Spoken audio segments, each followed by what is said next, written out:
ॐ इन्द्रं विष्णुं हरिं हंसमखिलोकगुरुं विभुं त्रिनेत्रं त्र्यक्षरं त्र्यङ्गं त्रिमूर्तित्रिगतिशुभम्। ॐ इन्द्रं विष्णुं हरिं हंसमखिलोकगुरुं विभुं त्रिनेत्रं त्र्यक्षरं त्र्यङ्गं त्रिमूर्तित्रिगतिशुभम्। ॐ इन्द्रं विष्णुं हरिं हंसमखिलोकगुरुं विभुं त्रिनेत्रं त्र्यक्षरं त्र्यङ्गं त्रिमूर्तित्रिगतिशुभम्। ॐ इन्द्रं विष्णुं हरिं हंसमखिलोकगुरुं विभुं त्रिनेत्रं त्र्यक्षरं त्र्यङ्गं त्रिमूर्तित्रिगतिशुभम्। ॐ इन्द्रं विष्णुं हरिं हंसमखिलोकगुरुं विभुं त्रिनेत्रं त्र्यक्षरं त्र्यङ्गं त्रिमूर्तित्रिगतिशुभम्। ॐ इन्द्रं विष्णुं हरिं हंसमखिलोकगुरुं विभुं त्रिनेत्रं त्र्यक्षरं त्र्यङ्गं त्रिमूर्तित्रिगतिशुभम्। ॐ इन्द्रं विष्णुं हरिं हंसमखिलोकगुरुं विभुं त्रिनेत्रं त्र्यक्षरं त्र्यङ्गं त्रिमूर्तित्रिगतिशुभम्।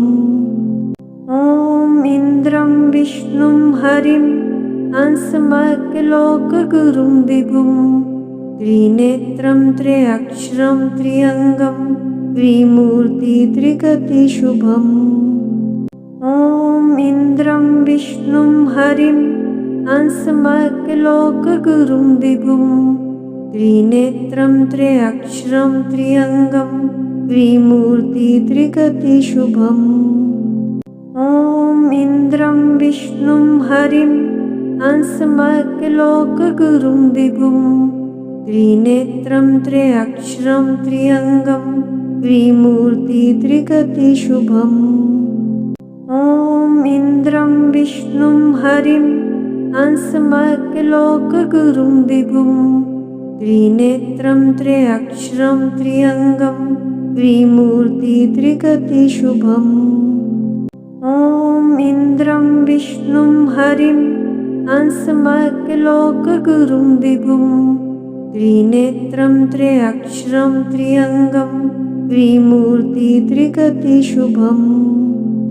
ॐ इन्द्रं विष्णुं हरिं हंसमखिलोकगुरुं विभुं त्रिनेत्रं त्र्यक्षरं त्र्यङ्गं त्रिमूर्तित्रिगतिशुभम्।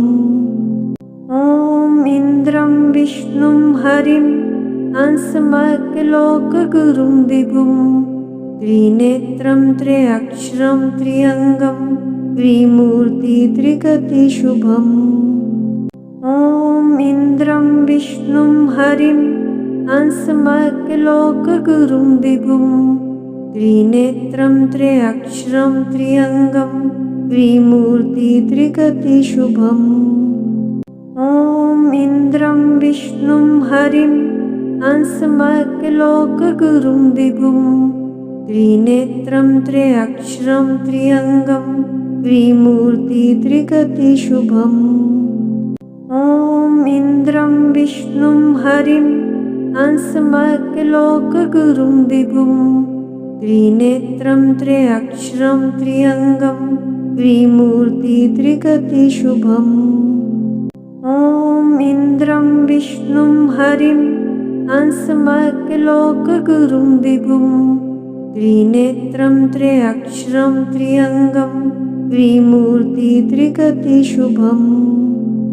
ॐ इन्द्रं विष्णुं हरिं हंसमखिलोकगुरुं विभुं त्रिनेत्रं त्र्यक्षरं त्र्यङ्गं त्रिमूर्तित्रिगतिशुभम्। ॐ इन्द्रं विष्णुं हरिं हंसमखिलोकगुरुं विभुं त्रिनेत्रं त्र्यक्षरं त्र्यङ्गं त्रिमूर्तित्रिगतिशुभम्।